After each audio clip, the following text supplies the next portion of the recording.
Welcome back नाज़रीन। आज बात करेंगे बड़े इंपॉर्टेंट टॉपिक के ऊपर जो मैंने आपको बताया था कि आपकी ज़िंदगी से रिलेटेड, और ख़ास तौर पर मैं हमेशा कहता हूँ जो व्यूअर्स हैं ना उनमें सबसे बड़ी तादाद है घर में बैठी माओं की जो मॉर्निंग शो इस वक्त देख रही होती हैं, और उनके बच्चों के साथ भी ये मसला है, उनके बड़े बच्चों के साथ भी मसला है। बड़े बच्चे कौन? उनके जो शौहर हज़रात हैं, और छोटे बच्चे कौन? जो उनकी औलाद हैं। इसी तरह जो मर्द हज़रात हैं उनके साथ भी ये बड़ा मसला है कि ख़ास तौर पर वो बाहर उनके रूटीन इतना डिस्टर्ब होता है कि बाहर के खाने खाना है, बाहर की चीज़ें हैं, पूरी ज़िंदगी बाहर वो गुजारते हैं। एक छोटा सा टाइम पीरियड होता है जो वो घर के ऊपर दे रहे होते हैं, लेकिन घर के अंदर भी वो उन चीज़ों का ख्याल नहीं रखते। आज एक बहुत बड़ा टॉपिक है जो डिस्कस करना है, जिस्म का एक ऐसा हिस्सा जो ज़्यादातर बीमारियों की वजह बनता है अगर उसको सही तरह से इस्तेमाल ना किया जाए, और अगर बीमारी हो जाती है तो ज़्यादातर बीमारियों के सिम्टम्स भी उसी हिस्से पर नमूदार होते हैं। वो हिस्सा है आपका मुंह। मुंह से ही आप कोई चीज़ खाते हैं, पहला निवाला मुंह से इंटेक करते हैं, और फिर इंटेक करने के बाद आपके मैदे में जाता है, और फिर अगर कोई गड़बड़ी होनी होती है तो वो मुंह के ज़रिए होती है। और दूसरी चीज़ ये कि जब आपको सिम्टम्स आते हैं तो कभी आपने देखा होगा कि मुंह के अंदर ड्राइनेस हो जाती है, मुंह के अंदर छाले हो जाते हैं, या फिर कुछ कैविटीज़ हो जाती हैं। ख़ास तौर पर बच्चों के अंदर हमें तो नहीं याद कि जब हमारे दूध के दांत हुआ करते थे कभी वो दूध का दांत सफ़ेद रंग से पीला भी पड़ा हो या पीले से काला हुआ हो। आजकल के छोटे छोटे बच्चों को हम देखते हैं कि जब भी आप उनका मुंह देखें खोल के तो वो दो दांत उनके काले हुए होते हैं, और दो दांत जो है वो नीम जो है वो ब्लैक होना शुरू हो जाते हैं। तो इसका मतलब ये है कि कोई ना कोई चेंजेस आ रहे हैं जिसका ख्याल नहीं रख पा रही है माएँ, जिसका ख्याल लोग नहीं रख पा रहे हैं। या फिर कभी कभार आप देखते हैं कि कुछ भी पेट के अंदर बुरा होता है तो सबसे पहले वो मुंह बता रहा होता है आपका कि कभी छाले हो जाते हैं कभी कैविटीज़ हो जाती हैं, तमाम चीज़ें। तो आज हम ज़रा इस पर बात करेंगे कि किस तरह से इन चीज़ों को प्रिवेंट किया जा सकता है, किस तरह से प्रिकॉशनरी मेजर्स को जो है वो मलूज़ खातिर रख सकते हैं। और बड़ा इंपॉर्टेंट टॉपिक है क्योंकि आज अगर आपने 1 घंटा बैठ कर सुना so you will have an idea कि आप किस तरह से इन चीज़ों से बच सकते हैं। और फिर जब इस टॉपिक पर बात करनी थी तो हमने कहा कि हम पाकिस्तान में कोई शख्सियत तलाश करते हैं। फिर हमें पाकिस्तान के अंदर बहुत सारी शख्सियत मिली, लेकिन उससे ज़्यादा हमारे पास एक खूबसूरत शख्सियत थी जो ओवरसी हैं और फिर बाहर से जो है वो प्रैक्टिस कर चुकी हैं और काफ़ी अरसे करती रही हैं, और अभी भी स्टिल उनके 10 दिन जो है वो एक टांग जो है वो दूसरे मुल्क में होती है, तो दूसरा जो है वो मीटिंग्स और कमिटमेंट जो है वो पाकिस्तान के अंदर होती है। उनकी ट्रैवलिंग बहुत ज़्यादा रहती है, तो बेहतरीन ट्रैवलर भी हैं और बेहतरीन किस्म की इम्प्लांटोलॉजिस्ट भी हैं, और हमारी बड़ी अच्छी दोस्त भी हैं और बेहतरीन एक पैनलिस्ट भी हैं। और आने से पहले इन्होंने एक महफिल जमा दी थी, और बातचीत का अंदाज़ जो है वो इतना खूबसूरत है कि गुफ्तगू चलती रही और हमें पता ही नहीं कब हम ब्रेक से वापस आ गए। डॉक्टर सादिया साहब, अस्सलाम वालेकुम, गुड मॉर्निंग। वालेकुम सलाम बिलाल, कैसी हैं आप? कैसे हैं आप? अल्हम्दुलिल्लाह, thank you so much for coming over here, क्योंकि इतना इंपॉर्टेंट टॉपिक है। और जिस तरह से आपने और मैंने डिस्कस किया कि इस टॉपिक को बात करें, फिर आपने कहा कि इस टॉपिक को ऐसे नहीं इस तरह से लेते हैं, सो आई वाज रियली इम्प्रेस्ड कि ये इस टॉपिक पे बात करने वाला कोई भी नहीं है। ज़रा मैं जानना चाहूँगा कि बेसिकली इम्प्लांटोलॉजिस्ट के ऊपर ज़रा सा आप गुफ्तगू करें कि ये बेसिकली है क्या, लोगों को थोड़ा सा अवेयरनेस हो, और दूसरे इस टॉपिक पर फिर हम आते हैं। इम्प्लांटोलॉजी जो है वो बेसिकली वो साइंस है डेंटिस्ट्री की, कि जिसमें हम दांतों के जो दांत मिस हो गए हैं, टूट गए हैं, जबड़े के अंदर से सारे दांत ख़त्म हो गए हैं, तो उसको रिप्लेस करते हैं वाया टाइटेनियम स्क्रूज़। और पेशेंट को फिर जो है वो उसका मे बी हम सिंगल दांत उसको रेस्टोर करके दें, या maybe full mouth rehab उसको करके दें, तो that comes under a specialized field of implantology. It's beyond, basically जो है वो जनरल डेंटिस्ट इसको कर सकता है, but he should be specialized और ट्रेन्ड इन इट, क्योंकि ये जो है बिल्कुल एक कंप्लीट डिफरेंट साइंस है। स्क्रूओलॉजी नहीं है जो आजकल बड़ा कॉमनली चल रहा है कि जिधर देखो बस लोग हड्डी देखते हैं खाली और स्क्रू डाल देते हैं, तो इट्स नॉट दैट सिंपल। आपने जो है वो जब इम्प्लांट्स लगाने होते हैं, टाइटेनियम के स्क्रू लगाने होते हैं, तो वो दांतों की रूट्स को मिमिक करते हैं, और फिर उसके ऊपर आप एक नेचुरल रेस्टोरेशन देते हैं जो कि 99% नेचुरल दांत को मतलब रिप्लेस करता है, रिप्रेजेंट करता है, और आप उसके साथ फिर अपना फंक्शन और अपना जो एस्थेटिक्स है वो मेंटेन करते हैं। तो it's a very good replacement of a missing tooth. Okay, ये तो बड़ी ज़बरदस्त सी बात हो गई। अच्छा, हम ज़रा आज के टॉपिक को डिस्कस करना चाह रहे हैं कि ज़्यादातर बीमारियों की वजह ये मुंह बनता है। चाहे अगर ज़बान ज़्यादा चलने लगे तब भी मसाइल पैदा हो जाते हैं, और अगर खाने पीने के लिए मुंह ज़्यादा चलने लगे या कोई गलत चीज़ इंटेक कर लें तो वो भी मुंह बता देता है। ये आपके साथ बड़ी वफादारी करता है। आप कोई भी चीज़ ऐसी पेट के अंदर डालते हैं तो फ़ौरन से मुंह रिएक्ट कर देता है कि बुरा लगता है, उसको पता चल जाता है। कितना इंपॉर्टेंट है। और ये अगर मुंह की बात करते हैं तो लोगों को क्या अवेयरनेस है कि हम कुछ खा रहे हैं, कुछ पी रहे हैं, तो वो ज़्यादातर चीज़ें मुंह से ही जा रही हैं, तो ऑब्वियसली फिर आप आईवीज़ पे तो है नहीं, अगर बीमार हैं तो आप आईवी से, लेकिन सारा इंटेक तो आप मुंह से करते हैं। कितना इंपॉर्टेंट है कि सोच समझ के दरवाज़ा है और दरवाज़ा अगर गंदा है तो आपका पूरा सिस्टम गंदा है। That's the main point. मैं हर थ्रू एवरी प्लेटफॉर्म मैं कहती हूँ, और आपके प्लेटफॉर्म के थ्रू भी कहना चाहूँगी कि हम चाहे टिप टू टो अपने आप को ब्रांडेड कर लें, सारी चीज़ आउट क्लास पहन लें, खा लें, पी लें, कुछ भी कर लें, लेकिन अगर गंदगी जो है वो आपके दरवाजे पर है ना, तो आपका घर अंदर से कितना ही खूबसूरत हो, it doesn't matter, because obviously first impression ही आपका जो है वो बहुत बुरा होता है। क्या खूबसूरत बात की है ना। देखिए ये होते हैं पढ़े लिखे और तजुर्बे याफ्ता जो है ना लोग, मतलब आप दरवाजे से एंटर होते हैं तो ज़रा इमेजिन करें, खुद से ज़रा रिलेट करें कि आपके दरवाजे के ऊपर कचरा पड़ा हुआ है और आज जो है वो बेटी को देखने रिश्ते वाले आने वाले हैं और आज जो है वो दरवाजे के ऊपर शदीद गंदगी के कीचड़ है, पूरा पानी भरा हुआ है और आज ही जो है वो आपकी फुप्पो है वो अमेरिका से आने वाली है और आज शदीद गड्ढे हैं, लाइन जो है वो पानी की टूटी हुई है, दरवाज़ा आपका तहस नहस हुआ हुआ है और आज ये आपके जो ऑफिस के बॉस हैं उनको आपने दावत पे बुलाया। ज़रा इमेजिन करें कि दरवाज़ा अगर ख़राब होगा तो क्या इंप्रेशन जाएगा। Very good point. कितना स्ट्रेसफुल होगा आपके लिए ना। आप उसको छुपाने की कोशिश करेंगे कि यार मैं ये कचरा छुपा लूं। अब आप उसको खुल के आप जी नहीं सक रहे, आप खुल के खाना नहीं खा पा रहे। छोटी छोटी सी चीज़ें जो है वो बहुत मायने रखती हैं कि एकदम ठंडा गर्म खा रहे हैं, सेंसिटिविटी हो रही है, आप किसी फंक्शन में बैठे हुए हैं, महफिल में बैठे हुए हैं लोगों की, और अब आप उसको बिल्कुल ही जो है वो जब्त कर रहे हैं कि यार मैं तो नहीं खा पा रहा।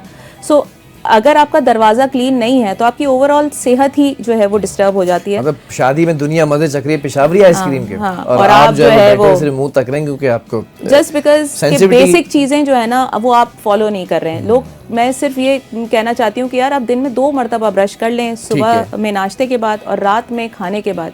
लोग generally 90% of the time patients coming to my clinic, मेरा पहला क्वेश्चन होता है भाई आप रात में ब्रश करते हैं? तो दे से नो, क्योंकि हम बस दिन में एक दफा ब्रश कर लेते हैं। अब मुंह रेफ्रिजरेटर तो है नहीं ब्रश कर लेते जी, मुंह रेफ्रिजरेटर तो है नहीं ना, 37 डिग्री सेंटीग्रेड इट्स होल्डिंग। तो वैसा है कि कराची की गर्मी में आपने खाना खाया और बाहर रख दिया तो कीड़े तो आएंगे, कॉकरोच भी रात ही में आते हैं। तो मतलब हमारे बॉडी के भी जो भी जरासीम है वो भी रात ही को निकल रहे हैं, ठीक है ना। तो बॉडी तो फाइट फ्राइट मोड में नहीं है ना उस वक्त पे कि भाई वो आपका सलाइवरी प्रोडक्शन लो हो रही है, क्योंकि अब आप स्लीप मोड में जा रहे हैं।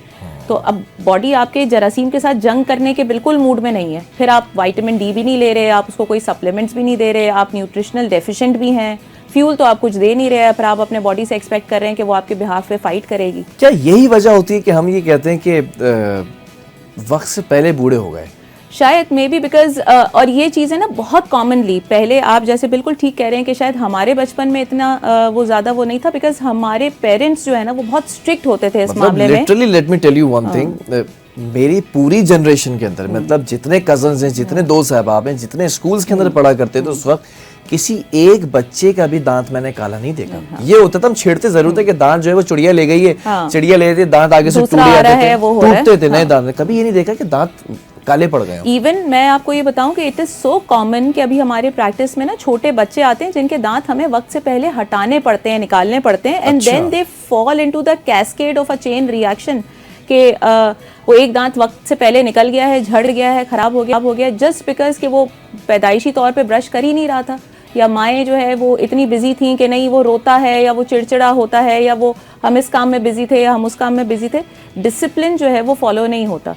This should be the rule which what I think is कि ये हर घर का एक मैंडेटरी रूल होना चाहिए कि सुबह में और रात में पेरेंट्स अपने बच्चों के साथ, अगर यंग बच्चे हैं तो उनके साथ मिलके इसको एक as an activity, as a game वो करें कि ताकि एक हैबिट बच्चे के लिए बने। और आज कहने को दिल कर रहा है अम्मी जान लव यू। आप जिस तरह से वो धुलाई करती हैं, बच्चों की एक धुलाई होती थी बचपन में ना, एक पिटाई होती थी और एक कहते थे धुलाई और एक फ्लाइंग चप्पल होती थी। मतलब आज वो चीजें याद आ रही हैं कि हर चीज के ऊपर डांटना डबटना वो इंतहाई जरूरी होता था। वो आपकी जो है वो एक इमारत की तामीर हो रही होती थी, आपकी हैबिट्स डेवलप हो रही होती थी। आज का तो ये नॉर्म है ना कि आप हमारे बच्चे से कुछ भी ना कहें, बट कहीं ना कहीं पेरेंट्स शुड बी स्ट्रिक्ट, क्योंकि वो आप ही के बच्चे के लिए बेहतरी है।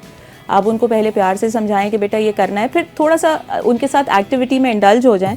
एंड इवन अगर वो ये जो टैब्स और मोबाइल फ़ोन्स और आजकल का जो बड़ा क्रेज़ है वो ये देख रहे हैं, तो कोशिश करें कि इसके अंदर पॉजिटिव एप्स डालें कि जिसमें बच्चा बचपन से ब्रशिंग वीडियोस वगैरह देखे और उसको यूज़ करना, और वो ताकि उसको एक डेंटल क्लिनिक्स विजिट कराएं भले से ना कराए वो कोई ट्रीटमेंट, लेकिन एटलीस्ट फेयर खत्म करें उसका। जबकि कुछ कमर्शियल्स ऐसे हैं वो बड़ा अच्छा पैगाम देते हैं, कुछ सोप कमर्शियल्स हैं वो बच्चों को दिखाते हैं बाकायदा हाथ इतनी देर तक धोने, कुछ ऐसे टूथपेस्ट के कमर्शियल्स होते हैं जो बाकायदा बताते हैं कि बच्चा खुद खड़ा हुआ है नीला पीला और पिंक कलर का ब्रश लेके, और वो एक फैंटेसाइज करते हैं चीज़ों को, बिल्कुल जो होनी चाहिए। आई थिंक सबसे पहले ना जैसे बहुत अगर हम बिल्कुल स्टार्ट करें तो एक चीज़, एक टर्म होती है बेबी बॉटल कैरीज। ठीक है। होता यह है कि बहुत सारे पेरेंट्स आजकल जो है वो बच्चों को टॉप फीड पे डालते हैं फॉर एनी रीज़न। इसमें कोई बुराई नहीं है, कोई हर्ज नहीं है, मैं उसके ऊपर कमेंट भी नहीं करना चाहूँगी। Even with breast feeding babies, दूध जो है वो बच्चा पीते पीते सो गया और वो दूध का जो कंटेंट है वो मुंह के अंदर रह गया, चाहे इवन 6 महीने का बच्चा है या 8 महीने का बच्चा है और उसके मुंह में सिर्फ 2 दांत निकले हुए हैं, तो आइडियली माओं को चाहिए कि मलमल का कपड़ा लेकर उसको साफ कर लें, बिकॉज वो अगर मुंह के अंदर रिटेन रहता है तो वो कैविटीज़ में कन्वर्ट होता है, और ये कैविटीज़ इतनी जल्दी स्प्रेड करती हैं बिकॉज बेबी टीथ बहुत कम सरफेस एरिया होता है इसका, तो वो इतनी जल्दी स्प्रेड कर जाती हैं कि वो बच्चा बेचारा जिस वक्त 3 साल का या 2.5 साल का होता है और मुंह के अंदर सारे ही दांत नहीं होते, तो उनकी ग्रोथ बहुत बुरी तरह इम्पैक्ट करती है। वो बड़े ही नहीं होते, छोटे कद रह जाता है, छोटा जसामत होती है, उनका एकदम स्पर आता ही नहीं है ग्रोथ पर, because they are not eating anything. वो सिर्फ लिक्विड डाइट ही ले पा रहे हैं, दांत तो मुंह में है ही नहीं। ठीक है। और इस चीज़ का भी क्रेज़ बहुत ज़्यादा हो गया है कि हर बच्चे को जो है वो आप जनरल एनेस्थीसिया में ले जाके जो है वो दूध के दांत वक्त से पहले निकाल दें। ये क्यों तो हो गया? ये मैं इस चीज़ के ऊपर बिलीव नहीं करती हूँ, क्योंकि अगर आप बचपन से ही एक प्रोटोकॉल फॉलो करें तो इंशाल्लाह आपका बच्चे के मुंह में दांत होंगे, वो अच्छा खाना पीना खाएगा, अच्छे न्यूट्रिशियस फूड लेगा और अच्छी ग्रोथ में जाएगा इंशाल्लाह, जैसे पहले हुआ करता था।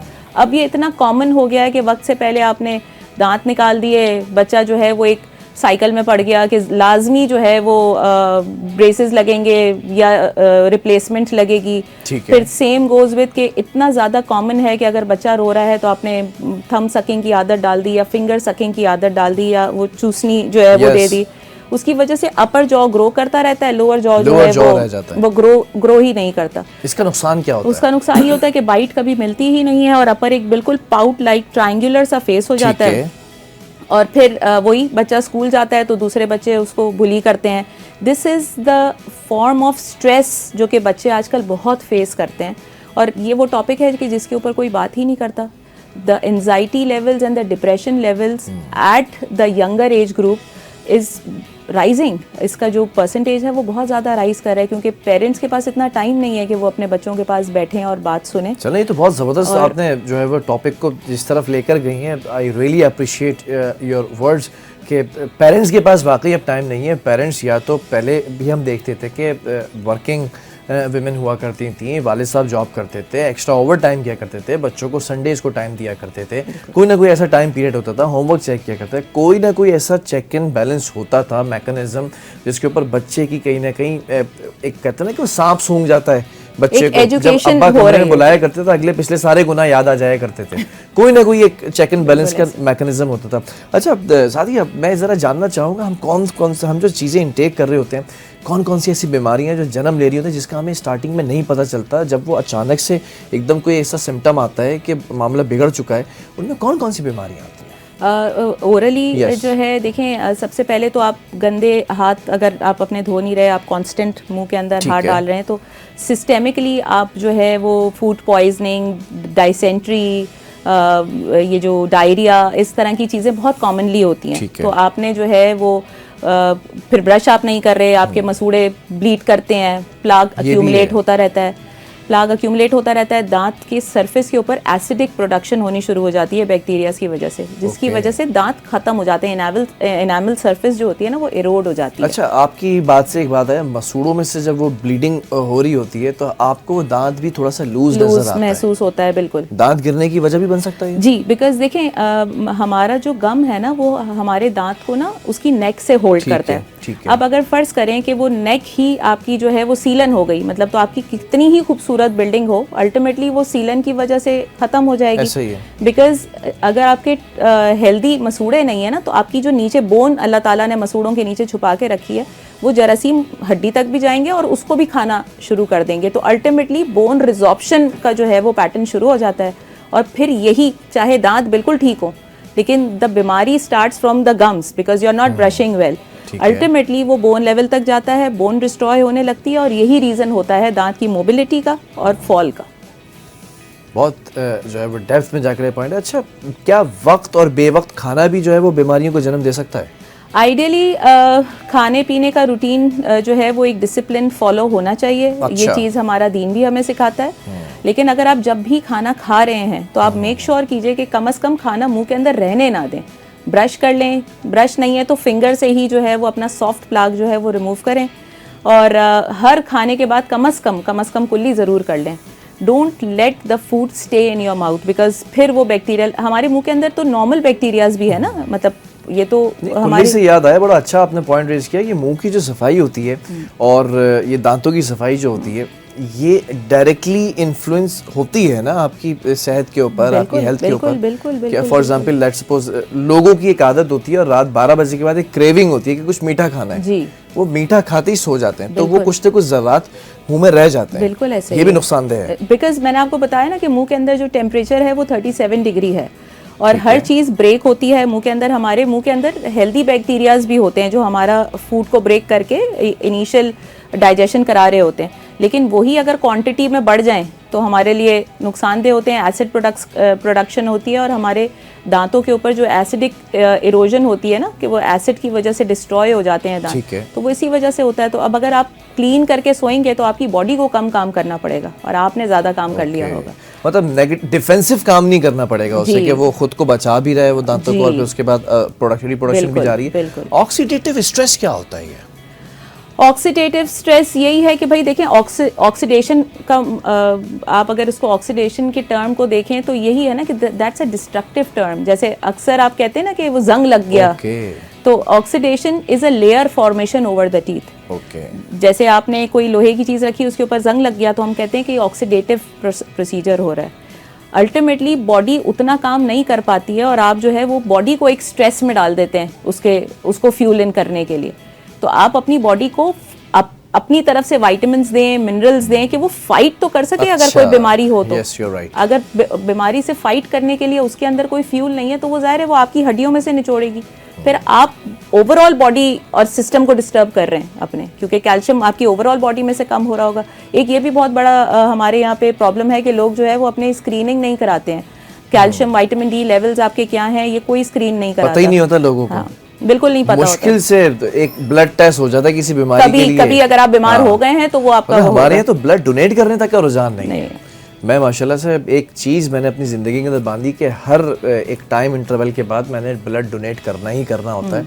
और मैंने उससे ये देखा कि अगर आप करते हैं तो आपको बीपी का और शुगर का मर्ज नहीं हो सकता, नए सेल्स आ जाते हैं आपकी बॉडी में। तो इसी तरह ये जो आपने बात की है कि स्क्रीनिंग, तो लोगों के पास तो अवेयरनेस ही नहीं है, फिर वो कहते हैं कि इतना महंगा हमारे लिए हो जाता है। लेकिन अगर आप एक बजट निकाल कर रख लें इस चीज़ के लिए तो आपको बड़ी बीमारियों से आप बच सकते हैं। बिल्कुल ऐसे ही हर महीने कुछ पैसे थोड़े से, एक वो हम बचपन में डालते थे ना जिसमें गुल्लक होती थी, गुल्लक में पैसे जमा कर लें। 4-6 महीने में अगर कोई पैसे जमा हो जाएं तो आप जो है वो जाके अपना 6 मंथ्स के ऊपर एक डेंटल विजिट कर लें, एक अपनी रेगुलर स्क्रीनिंग करा लें। कम से कम अगर कोई बीमारी स्टार्ट होने भी लगी है तो वो आप उसको इनिशियल फेज में रोक सकते हैं, आप बिल्कुल एंड तक नहीं जाएंगे।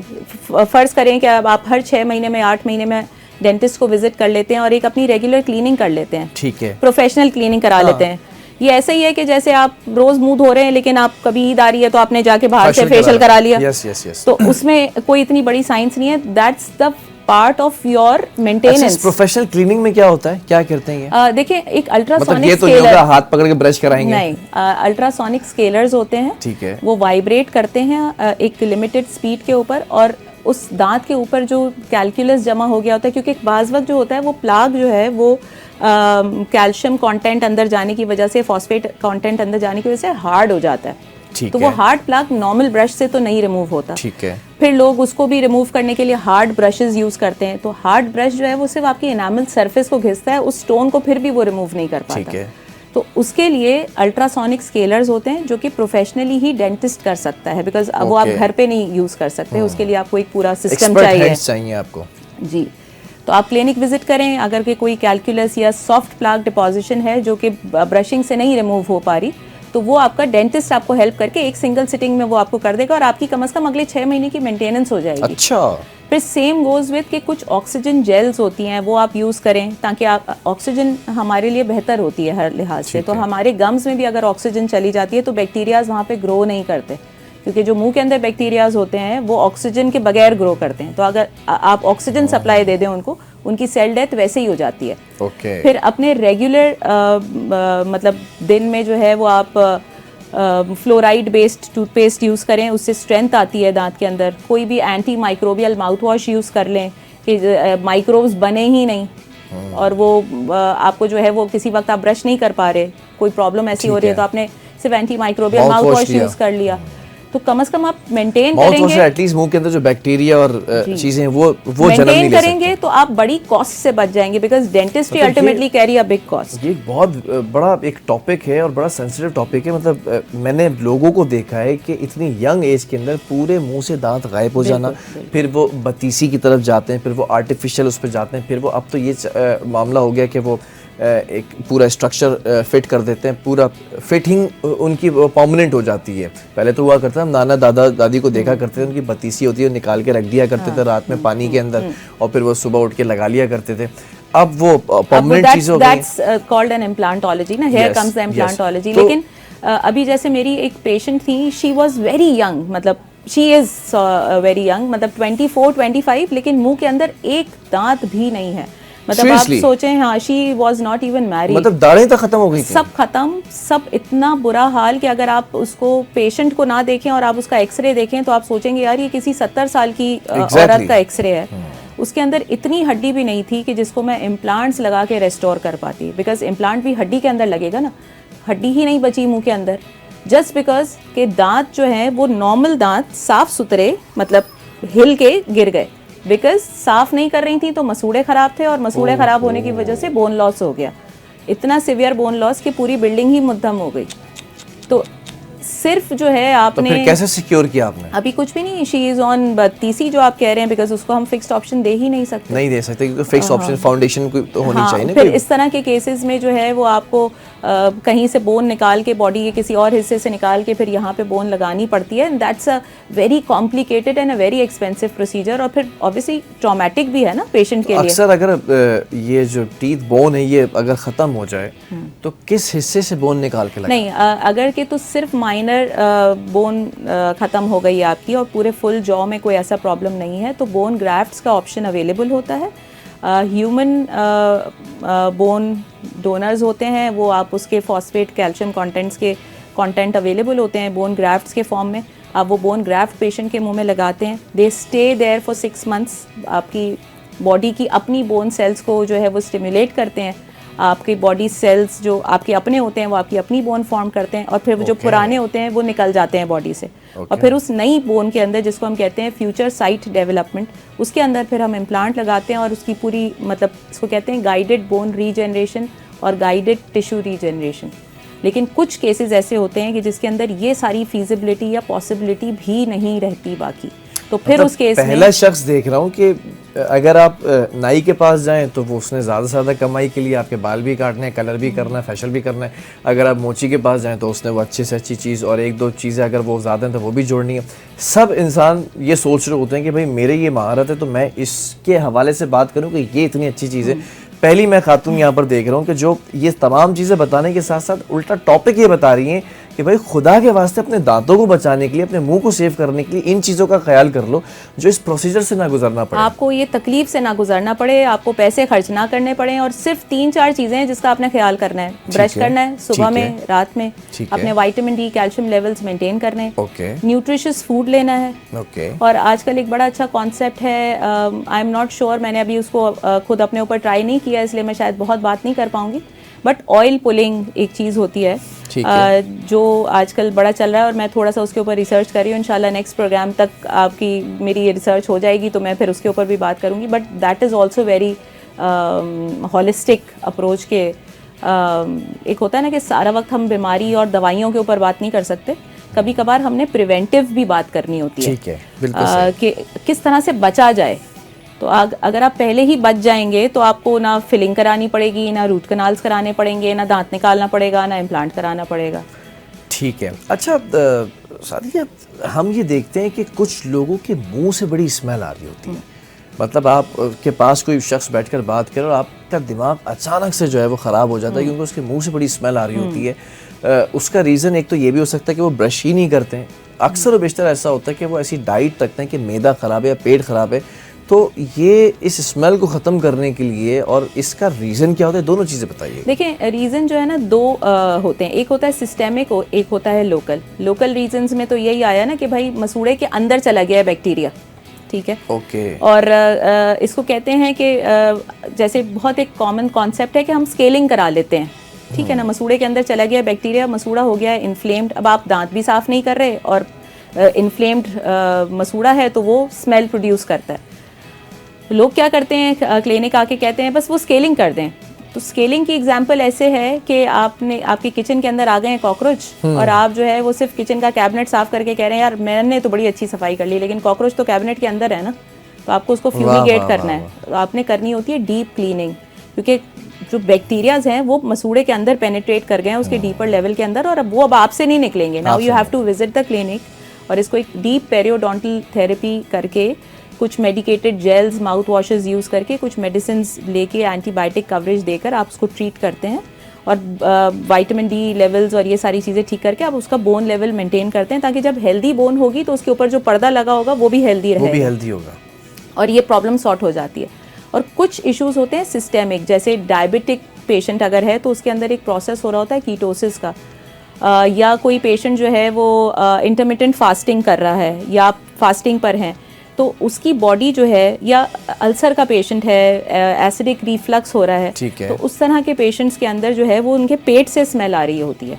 ओके। तो वो ये इस तरह वाली जो स्मेल होती है वो आपने पर्टिकुलरली एनालाइज करनी होती है। जैसे बहुत सारे पेशेंट्स जो हैं वो हमारे क्लिनिक पे आते हैं, उनको ये नहीं पता होता कि वो डायबिटिक हैं, और आप सोर्स बनते हैं उनकी इस डायग्नोसिस का कि उनके मसूड़ों को देख के या उस बैड ब्रेथ की वजह से या गम्स की हालत देख के आप जाके टेस्ट कराएं और आप 100% डायबिटिक हैं। ओके। अच्छा, कभी कभार हम देखते हैं कि मुंह में इतने खतरनाक किस्म के छाले होते हैं और ब्लीडिंग होना शुरू हो जाती है, कभी जबान पर कट लगे होते हैं, क्या ये भी कोई अंदरूनी बीमारी के सिम्टम्स होते हैं? जिस टॉपिक पे हम आना चाह रहे थे कि बीमारियों के सिम्टम्स भी हमारा मुंह बता रहा होता है, वफादारी करता है कि भाई ये हो चुका है आपके साथ। बिल्कुल बताता है। बहुत कॉमन रीज़न तो डिहाइड्रेशन है, मतलब आप अपनी वाटर कंजम्पशन इतनी ज़्यादा नहीं कर रहे जिसकी वजह से ज़बान पे भी क्रैक्स आ रहे हैं और सारी चीज़ें हो रही हैं। बट बहुत सारे और बीमारियों का भी जो है वो मिरर होता है हमारा मुंह। जैसे मे बी आप अनेमिक हैं, आपको हीमोग्लोबिन आपका ठीक नहीं है, आयरन डेफिशिएंसी अनीमिया है, फॉलिक एसिड डेफिशिएंसी है, विटामिन B12 की डेफिशिएंसी है, ठीक है। तो इसमें डिफरेंट तरह के जो है वो साइंस एंड सिम्टम्स आपके मुंह में आपको मिलते हैं और आप फिर उसके इन्वेस्टिगेट करके उसको मजीद वो करते हैं। कभी कभार ऐसा होता है फंगल इन्फेक्शन हो रहा होता है, वाइट पैचेस हो रहे होते हैं। yes, yes, yes. कभी कोई दांत का कोई कोना या कोई ऐसी चीज़ इरिटेट कर रही होती है और वाइट लीजन्स आ जाते हैं। और कभी कभार ये वाइट लीजन्स ऐसे भी होते हैं जो कि इडियोपैथिक होते हैं, जो बस वैसे ही हो रहे होते हैं, उसका कोई नॉन रीज़न नहीं होता। और कभी कभार they can be precancerous as well. तो ये आपको इसीलिए क्लिनिकल 6 months to 8 months एक सर्वे ज़रूर आप अपने डेंटिस्ट के साथ करें, जो भी घर के करीब आपको लगता है कि बेहतर डेंटिस्ट है, but he should be a specialist not a quack. आपको पता होना चाहिए कि भाई आजकल माशाल्लाह गूगल सबके पास है, फ़ोन सबके हाथ में है, इवन सब लोगों के पास है फ़ोन। बिल्कुल ऐसे जो अफोर्ड नहीं भी कर सकते हैं उनके पास ही फ़ोन ज़रूर है, and they are active on social medias. तो गूगल पे ज़रूर सर्च करें कि आप कहाँ जा रहे हैं, किस डेंटिस्ट को विजिट कर रहे हैं। इवन माशाल्लाह हमारे यहाँ मुल्क में गवर्नमेंट हॉस्पिटल्स भी हैं, कुछ हॉस्पिटल्स आर वेरी गुड। आप जाके एटलीस्ट वहाँ अपनी स्क्रीनिंग ज़रूर कराएं 6 to 8 months में कि कोई बीमारी तो ऐसी नहीं है, या अगर इस तरह की कोई चीज़ आप फेस कर रहे हैं कि आपके मुंह में वाइट पैच है, कोई मोबिलिटी है, रेड गम्स हैं, ब्लीडिंग गम्स हैं, तो उसको रूल आउट ज़रूर कराएं कि क्या रीज़न है। देखते हैं कि ज़बान मोटी हो जाती है और कभी हम देखते हैं ज़बान खुश्क हो जाती है, बिल्कुल ड्राई हो जाती है, मुंह चिपकना शुरू हो जाता है। कभी हम देखते हैं ज़बान के ऊपर, जैसे बताया आपने कि वाइट पैचेस आ जाते हैं। ज़बान का ताल्लुक भी बिल्कुल ऐसे ही इंटरनल बीमारियों से होता है कि वो सिम्टम्स दिखाना शुरू होती है। हमारा मुंह जो है वो सिर्फ दांत नहीं है। Being a dentist we not only like clean teeth, I am a full mouth rehab consultant. तो इसके पीछे की साइंस ये है कि ना सिर्फ ज़बान, चीक, मसूड़े, हड्डी, आपके मसल्स, आपका जॉ, ये सब कुछ आपस में इंटरकनेक्टेड हैं। ओके। अगर आपकी जैसे ज़बान आपने कहा मोटी हो रही है, तो अब ज़बान इन्फ्लेमेशन हो रही है ज़बान की, क्यों हो रही है? उसका बहुत बड़ा रीज़न है कि भाई आप पानी ठीक पी रहे हैं, नहीं पी रहे, आपके ज़बान के ऊपर कोई ट्रॉमा तो नहीं है, या आपका जो मुंह के अंदर थूक प्रोड्यूस करने वाले ग्लैंड्स हैं वो प्रॉपर थूक प्रोड्यूस कर रहे हैं। ऐसा तो नहीं है कि आपको ड्राई माउथ हो रहा है, कोई स्टोन तो नहीं है आपके ग्लैंड के अंदर, ठीक है, या कैविटीज तो नहीं है। सादिया, ज़बान इतनी बड़ी नेमत है कि ज़बान के कुछ कॉर्नर्स ऐसे होते हैं, कहीं पर आपको मीठा पता चलता है, हाँ, कहीं पर खट्टा पता चलता है। इस पे भी जरा सा बात करें कि ज़बान अगर सेंसर्स खो जाए तो फिर हमें तो कुछ पता ही ना चले हम क्या खा रहे हैं। बिल्कुल ऐसा ही है। इसीलिए आपने मैंने मतलब ये भी एक बहुत कॉमन है कि लोग ना अपनी मर्जी से कोई भी वाइटनिंग एजेंट ले लेंगे, कोई भी माउथ वॉश ले लेंगे, कोई कमर्शियल देखा और उस पर दिखा रहे हैं कि भाई ये माउथ वॉश ले लें, मर्जी से जो है ओवर द काउंटर जाके आपने माउथ वॉश ले लिया। हर चीज़ की ज़्यादती जो है ना, कमर्शियल प्रोडक्ट स्पेशली, हर चीज़ की जो ज़्यादती है ना वो आपके लिए नुकसानदेह है। एक नॉर्मल माउथ वॉशेस आते हैं, वो लोग बहुत यूज़ करते हैं कि वो हमारी शायद बैड ब्रेथ ख़त्म कर देगा। वो बैड ब्रेथ तो ख़त्म करता है नहीं करता, अल्लाह आलम, मुझे नहीं पता, बिकॉज आई बिलीव कि सबसे अच्छा माउथ वॉश जो है वो गर्म पानी नमक है। ठीक है, और बैड ब्रेथ तो नहीं खत्म करता, लेकिन आपके ज़बान के टेस्ट बट ज़रूर खत्म कर देता है। बहुत बहुत डीप पॉइंट है। हमारे एक दोस्त हैं, उनका पता नहीं कैसे क्या हुआ, वो कोविड उनको हुआ, उनके आज तक जो है वो बर्ड्स खत्म हो चुके हैं, वो उनको कुछ नहीं पता चलता वो क्या खा रहे हैं, क्या पी रहे हैं। अच्छा, आखिरी सवाल है, उसके बाद फिर वाइंड अप की तरफ जाएंगे। पता नहीं चला वक्त कैसे गुजर गया, और यकीनन जो इस वक्त लोग देख रहे हैं और सुन रहे हैं उनको फ़ायदा हुआ होगा कि आपसे किस तरह से लाइफ स्टाइल को चेंज करना है। लास्ट बट नॉट लीस्ट, हम देखते हैं कि कुछ लोगों के दांत ब्रश करने से भी साफ़ नहीं हो रहे होते हैं, वो इतने ज़्यादा पीले हो चुके होते हैं, या वो ऐसी चीज़ें खा रहे होते हैं, या स्मोकिंग कर रहे होते हैं, तो वो पीलापन कैसे जा सकता है? और ये एक बहुत बड़ा इशू होता है कि जब भी हम कहीं मुस्कुराते हैं तो उस पर मुंह पे हाथ रखना पड़ता है, या फिर हम ज़्यादा स्माइली पिक्चर नहीं खिंचवा सकते हैं। ये एक बड़ा एक टैबू बन जाता है हमारे लिए। तो इसको ख़त्म करने के लिए कोई चीज़, कोई अच्छा सा नुस्खा वगैरह बता मैं आपको जस्ट टू वाइंड अप, मैं आपको सिर्फ ये बता रही हूँ कि ये वाले जो स्टेन्स हैं दांतों के ऊपर, ये भी एक्सट्रिंसिक होते हैं या इंट्रिंसिक होते हैं। अगर के तो कोई चीज़ बाहर से लगी हुई, जैसे पान के निशान है, प्लाक के निशान है, या येलो दांत ऑलरेडी हो गए हैं, तो उसको तो आप proper cleaning, polishing, periotherapy, scaling, whitening से आप हल कर सकते हैं। कुछ केसेस में ये निशान इंट्रिंसिक होते हैं, तो आपको फिर उसको रूल आउट करना पड़ता है कि कहीं दांत टूथ डेथ तो नहीं हो गई, या आपने दांत ब्रश कर करके जो हमारे दांत की सेकंड लेयर है उसको तो नहीं एक्सपोज कर दिया, क्योंकि जो फर्स्ट लेयर है दांत की, दैट्स वाइट, जो अंदर वाली लेयर है डेंटिन, सेकंड लेयर है, वो येलो ही है। तो अब अगर आपने ऊपर का इतना अग्रेसिव ब्रश कर रहे हैं कि कुछ लोग होते हैं ना हार्ड ब्रश के साथ ऐसे रगड़ते हैं जैसे कि कोई ईंट रगड़ रहे हैं, ऐसे नहीं करना है आपने। ऐसे रगड़ना है कि बर्तन को जूने से रगड़ा जाता है। आपने सॉफ्ट ब्रश लेना है, प्रेशर के साथ आपने अपने दांत को साफ करना है, और अगर वो इंट्रिंसिक हैं तो फिर उसके जो ट्रीटमेंट प्रोटोकॉल्स हैं वो आपको डेंटिस्ट के पास विजिट करके ही मिलेगा। बहरहाल बहुत शुक्रिया ज़ादिया, इतने इंपॉर्टेंट टॉपिक के ऊपर आप जैसे ही पाकिस्तान आई और आपने टाइम दिया है, thank you so very much for giving us your precious time. और उम्मीद ये करता हूँ कि आप लोगों को भी समझ में आ गया होगा कि अब मुंह दरवाज़ा है, और दरवाज़ा की मिसाल मैंने आपको स्टार्टिंग में दी थी, दोबारा जाकर रीकैप में देख लीजिएगा।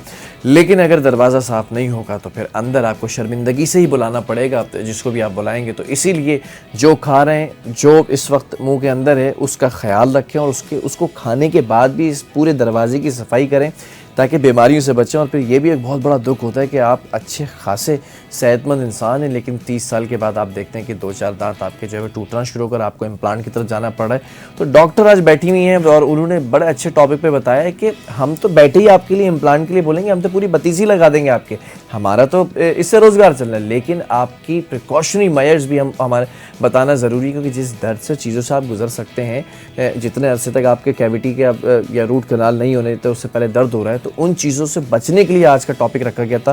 प्रोग्राम का वक्त ख़त्म हो चुका है, और इस वक्त के साथ साथ आखिर में ये भी कहूँगा कि अफशीन जो हमारी को होस्ट हैं, उनकी वालदा के लिए आप ज़रूर एक बार फिर दुआ कीजिएगा कि उनकी सर्जरी कामयाब हो और वो अफशीन दोबारा से जो है वो कल से हमें ज्वाइन करें।